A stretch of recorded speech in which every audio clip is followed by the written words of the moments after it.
The Green Bay chapter of Wild Ones is an organization focused on teaching people all about native plants and how they feed the bees, butterflies, and birds. I spoke with the president, Emily Castellanos, to find out how they're getting more native plants growing in our community.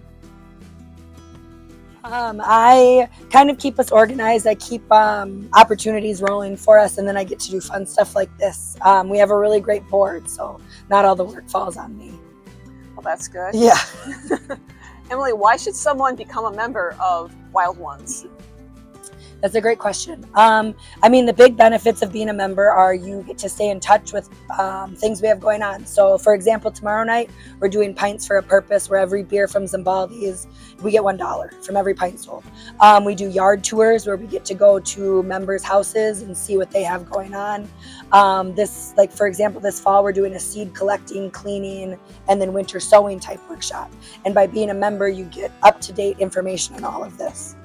Wild Ones has contributed money in the form of grants to a couple of prominent local organizations, the National Railroad Museum, NEW Zoo. Yeah. What's that all about? So our grant program, I think this was our third year with it. And we use our plant sale as a fundraiser for our organization, and we just were starting to have more funds than we wanted. So we decided to start this grant program. And again, all we're trying to do is get more native plants on the landscape. A lot of them go to homeowners. That's where it kind of started. And then this last year we had like 11 applicants, and the grant recipients that we picked were the Railroads Museum and the new zoo, because we thought we'd get a lot of eyes on native plants in those locations, and we could have signs and some good partnership building. But yeah, we just want more plants out there. That makes a lot of sense. Yeah. What are some of your favorite native plants? Which ones do you really think? My favorites. Okay.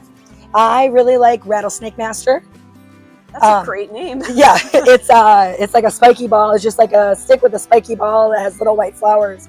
But like little bees love it. Royal Catchfly is one that's blooming in my yard right now. It's bright red and it's just like a showstopper. Every time I see it, I'm like, oh my gosh, look at that. Hummingbirds love that one, so they come and they're just in it. And it's, that one. I really don't have one I don't like, if I'm being honest, but those are two of my favorites. Sure. And then we all love monarch butterflies. Who doesn't love a butterfly? And so milkweed is, their go-to for starting their young out again, right? Yep. But there are so many different types of milkweed. I'm finding it's not just one. I think there's like 9, maybe 9 different species. Wow.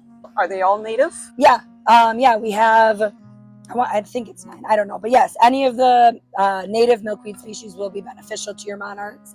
There was just that release, I don't know if you saw this, about like a plant that is in the milkweed family that monarchs will go to, and they lay their eggs and then they die.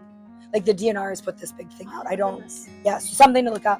But the one thing that people, if you're going to plant milkweed, is you really want to also add in things like blazing star and then your goldenrod, so they have food sources once they become butterflies. What is your approach to talking with people about lawns compared to planting native plants? Yeah.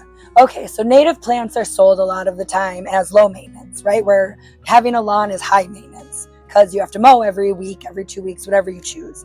Native plants have maintenance with them, but it's a different maintenance, right? Like you have to weed, you have to water, but you aren't constantly having to do something. I think a lot of it lies in like people see large plants, tall plants, and they automatically think weed. They think I'm going to bring in rodents. None of that's true, right? Like we're just trying to help with better water infiltration with our plants.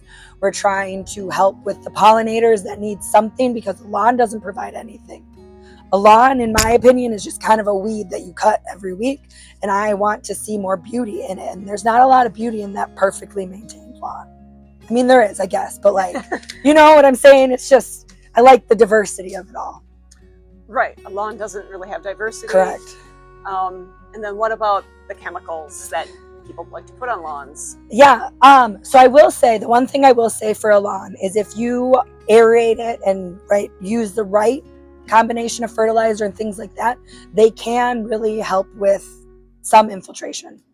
But aside from that, it's bad, right? You're putting too much what do I want? Nutrients and things like that. The rain comes, it washes it all away. Then you're polluting the river near you. But what do I want?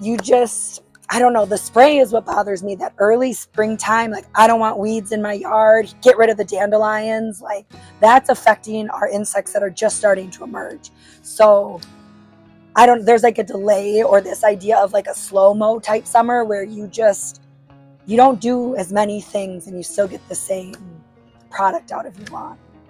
Emily, what's coming up for Wild Ones and how can people really get involved? Yeah, so you can go to our website, which is Green Bay Wild Ones. If you search that, we'll pop right up.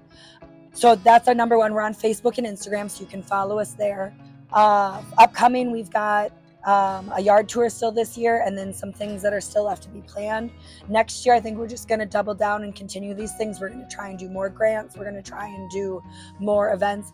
I personally would really like us to be in some bigger fundraisers so we don't have to do as many smaller ones. So that's my hope. As president, that's what I'm going to try and do for the next year. But just continue to try and get the mission. They're seeing a huge uptick in native plant sales, like across box stores, small places, and so if we can just continue that, I think it's going to be great.